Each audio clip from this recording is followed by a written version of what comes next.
What is up, beautiful people? DH coming at you. It has been a long time since I've actually done a video, and this has been now 1 week since my relocation to Texas, and it's been a pretty big transition.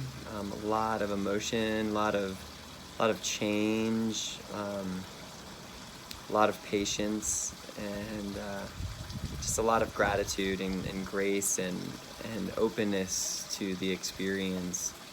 And as I've went through what many would perceive as like a major transition, moving from one country to another country, half of a family, leaving my little 4-year-old boy behind,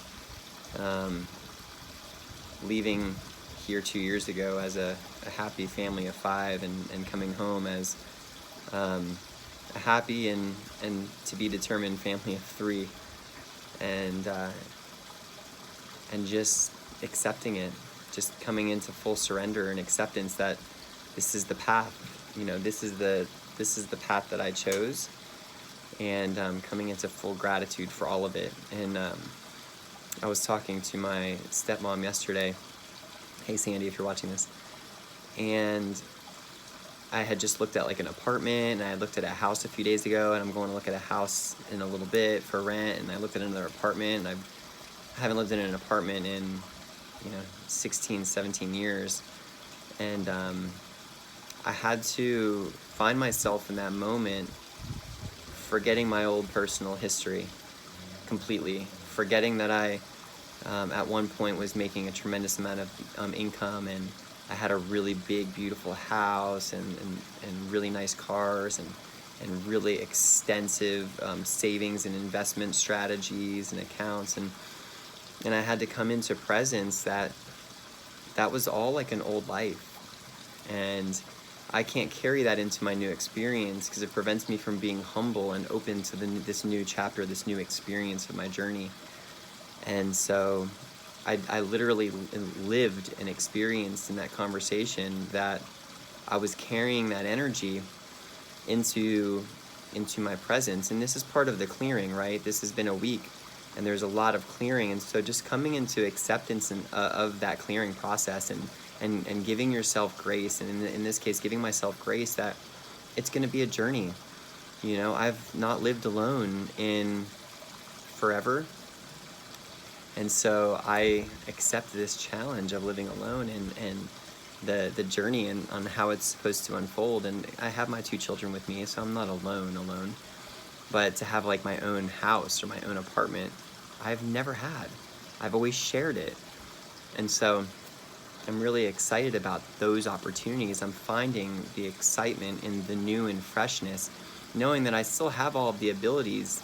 I still have all of the creation and all of the skills that I've acquired from my past experience and journey. However, I don't need to lean on it. I don't need to always bring that into the forefront of my present day reality. And allow my experience to relate to you in many different ways, right? It could be that you've been married for 15, 16, 20 years. And so you carry that 20-year journey in history into your present day reality. It could be you're eating breakfast with your partner, which you've done thousands of times, but yet you're not really present because you've done it 1,000 times. So you may be on your phone, you may be watching TV, and you're really not allowing your body, your mind, your spirit to connect on a heart-based level, on a presence with that other being. And we're missing the opportunity if that's what we're doing. And so it could be with our partner, it could be with our children, it could be with our parents. Many in my generation, their parents are aging. This is like the evening of their life. We're still in the afternoon. And so we still have more daylight, more sunlight in this physical plane.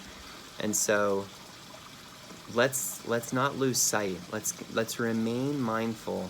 Let's remain conscious. Let's remain discerning about our presence, and let our personal history be our history.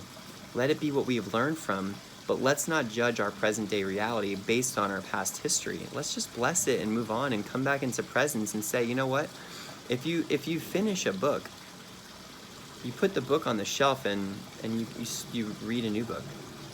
Or if you write a book, you finish writing that book and you've moved on. And so we don't always need to lean on that old story. And so I'm here a week and everything is new, but yet there's some similarities. So it's not so scary. So I'm really just coming into this space of presence and gratitude and love. And we all need to do that, because when we wake up breathing, it's a new life. It's a new existence. It's a new presence. It's a new reality that we all can embody. And so as I experience this new reality of being a single dad in a single experience, there's so much growth and learning and expansion coming to me because I'm open to receiving it. I'm excited about it. I'm not fearful.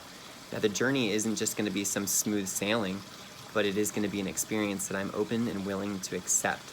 So I cannot wait for the experience. I hope everybody during this COVID, during the racial injustices that are coming, all of the things in our reality, the schools that may not be happening, the jobs and careers that may be transitioning, the relationships and stuff that may be transitioning. There may be things that you're feeling within yourself that you're feeling the change and the transition.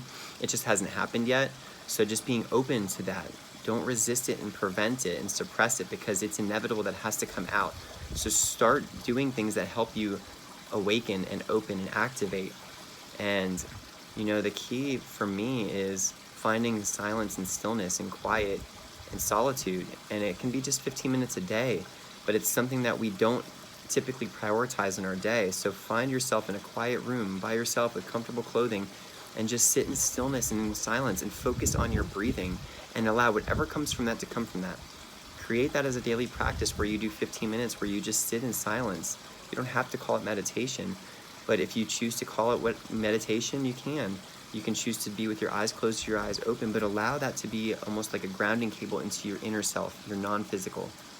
And the power of the intention of spending time alone in stillness, focusing on breathing, is going to help you be creative, which is going to help you manifest the reality and the desires that you want, and which ultimately leads to joy, and it leads to a beautiful life. So I love y'all.